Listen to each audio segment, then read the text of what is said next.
Good evening. I'm Joyce Murrell reporting for WJTS. Thank you for tuning in to our news for Wednesday, January 25th. Around 3:30 p.m. Tuesday afternoon, a juvenile was struck by a car on 4th Street in Huntingburg. She was taken to the emergency room and is currently okay. Huntingburg police and first responders were at the scene. We will share updates as they are made available. Historic spikes in underage vaping and e-cig product use are driving concerns for an epidemic. Spitzer County Voice Action Speaks is a local chapter of a 21-county-strong campaign targeting the reduction of tobacco use among youth.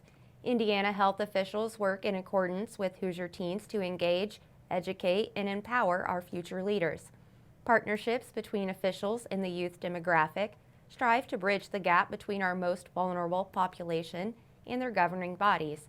These efforts promote collaboration on organized activities that encourage tobacco-free lifestyles.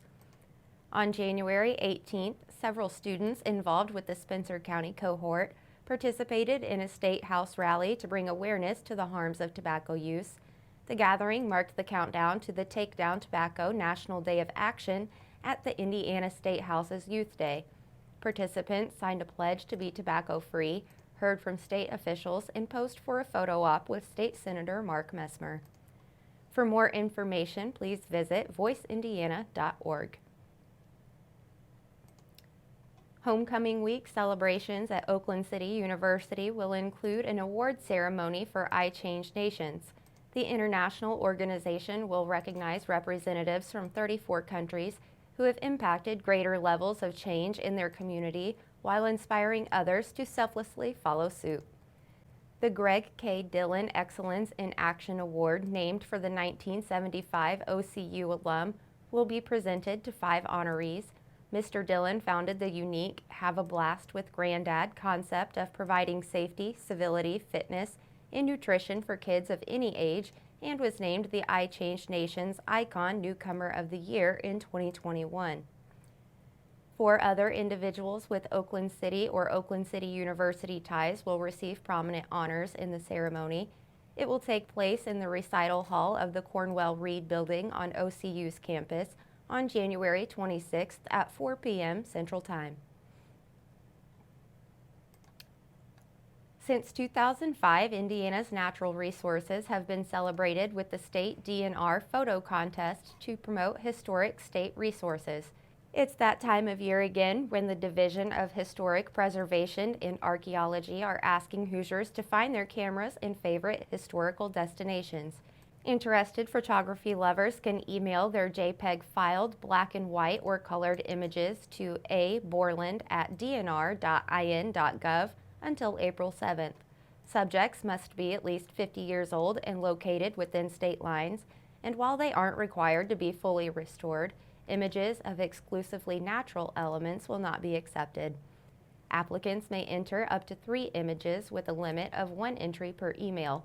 For complete rules and guidelines, please follow the link provided on our website, WJTS.tv. Special Judge Fran Gull says jurors in the Richard Allen murder trial will be from Allen County. Allen is accused of killing Abby Williams and Libby Gurman in February of 2017 and was not arrested until last October. Gull said Monday the jurors would be either from Allen or St. Joseph counties before making the decision. Earlier this week, we took time to visit the Center on 5th to meet with Tammy Lampert. Tammy serves as the executive director for one of the nonprofit organizations located within the Resiliency Center and graciously gave us a tour of the facility. Tune in to the 18 WJTS News tomorrow for an inside look and new perspective of our local Resiliency Center. The Indiana Department of Transportation has been busy with precautions for the latest winter storm since Tuesday night. Warnings from the National Weather Service have caused a full outing of INDOT crews in most parts of the state that will remain active through the duration of inclement weather. Varying road conditions upon location can pave the way for questionable driving conditions for all Hoosiers. Ahead of your travels until the storm passes and temperatures climb above freezing, here are some safety tip reminders.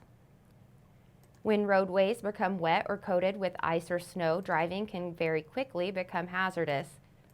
Obey posted speed limits. If roads are very wet or have ice on them, reduce your speed further. Accelerate and decelerate slowly to avoid losing control. Leave an extra space between your vehicle and the one you're following. If you should begin to skid on ice or snow, do not brake. Instead, steer in the direction of the skid so that when you do regain traction, you won't have to overcorrect. Drive with your lights on even during the day to increase visibility. Make sure your vehicle is in tip-top shape, which includes that your tires have good tread and that you have enough gas. Keep a snow shovel and bag of cat litter in your trunk to help you dig out of a ditch and give your tires traction. Assemble a winter weather kit for your trunk, including blankets, bottled water, dried fruit or nuts, sturdy boots, and gloves. If you do get stranded, you'll have some necessities on hand. Do not attempt to text or use your cell phone while driving. Chances for snow or flurries remain in the forecast until Thursday, when the high temp is slated at 33 degrees, followed by a low of 20 that night. We'll be right back to check the weather for when you can look forward to temperatures being above freezing. Plus, Kurt Gutzell will report on all things sports.